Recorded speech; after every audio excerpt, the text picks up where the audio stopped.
జ్యోతిషాస్త్రరీత్యా ద్వాదశ రాశుల్లో రెండవ రాశి అయినటువంటి వృషభ రాశి మిత్రులారా, మీరు కృతికా నక్షత్రం 2, 3, 4 పాదములు, రోహిణీ నక్షత్రం 1, 2, 3, 4 పాదములు, మృగశిర నక్షత్రం 1, 2 పాదాలకు జన్మించిన మీరు వృషభ రాశి వారిగా పరిగణించబడుతున్నారు. ఈ నెల మీకు శుభాశుభ ఫలితాలు ఎలా ఉన్నాయంటే చాలా శుభవార్తలు అందుకోబోతున్నారండి వృషభ రాశి మిత్రులారా. 10వ ఇంట్లో శని, ప్రభుత్వ వ్యవహారాల్లో రాజకీయంగా ఉన్న వాళ్ళకి పదవి పొందుతారు.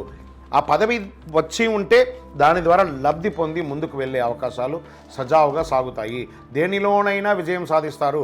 శత్రువులు మీకు తల వంచుతారు. పరోక్షంగా కూడా లాభపడతారు. ఊహించని ధన ప్రవాహం కూడా వచ్చే అవకాశం చాలా ఉంది. అయితే నెలాఖరులతో సోదర సోదరీమణులతో ఏర్పడిన చిన్నపాటి విభేదాలు పరిష్కారం అవుతాయి. కుటుంబంలో సంతోషకరమైనటువంటి వాతావరణం పెరుగుతుంది. ఆకస్మిక అదృష్టం కూడా వృషభ రాశి వారికి కలిసి వస్తుందని కూడా చెప్పచ్చు. రుణాలపై శ్రద్ధ వహించండి. మీరు ఎవరికైనా ఇవ్వాల్సి ఉంటే వాళ్ళకి ఎలా సకాలంలో ఇవ్వాలో ఆలోచించండి.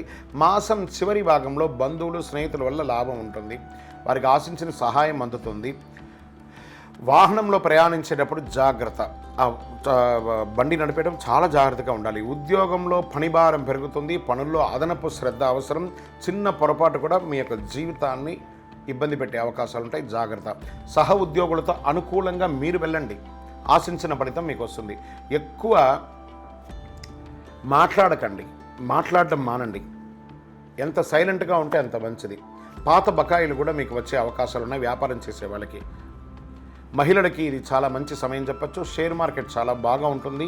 మీడియా రంగం వారికి మిశ్రమ ఫలితం అని చెప్పచ్చు. వివాహం కాని వారికి యోగంగా ఉంటుంది. ఎంత ఎక్కువ కష్టపడితే అంత మంచి ఉత్తీర్ణ పొందే అవకాశాలు విద్యార్థులకు ఉంది. అనుకూలమైనటువంటి రోజులు 2, 5 జూలైలో. అదృష్ట సంఖ్య 3, 5. చంద్రాష్టమం. ఈ 2.5 రోజులు జాగ్రత్తగా ఉండాలి. జూలై 19, 7, 2024 3 గంటల 25 నిమిషాల నుండి 21, 7, 2024 7 గంటల 27 నిమిషాల వరకు ఉదయం చంద్రాష్టమం ఉంటుంది. ఈ 2 రోజులు వాహనం నడిపేటప్పుడు జాగ్రత్త. మీ వ్యక్తిగత విషయాలన్నింటిలోనూ చాలా జాగ్రత్తగా ఉండాలి. ఏమైనా బ్యాంక్ సంతకం పెట్టడం కానీ, షూరిటీ సంతకం పెట్టడం కానీ, వాహనం నడిపేటప్పుడు ఒకసారికి 2 సార్లు చక్కగా ఆలోచించి పెట్టండి. సరే, దీనికి మనం పరిహారం ఏమైనా చేసుకోవచ్చా, ఏమైనా పూజించవచ్చు అంటే సుబ్రహ్మణ్య స్వామి వారిని ప్రార్థన చేయండి.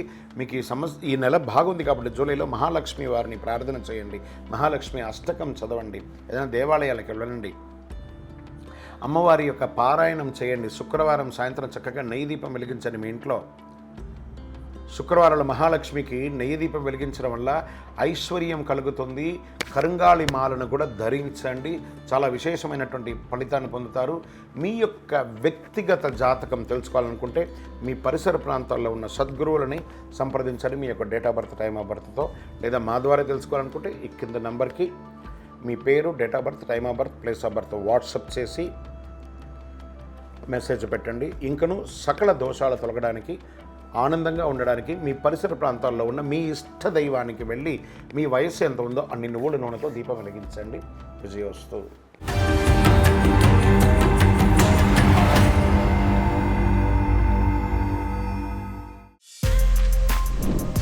For more videos like this, subscribe Big TV channel.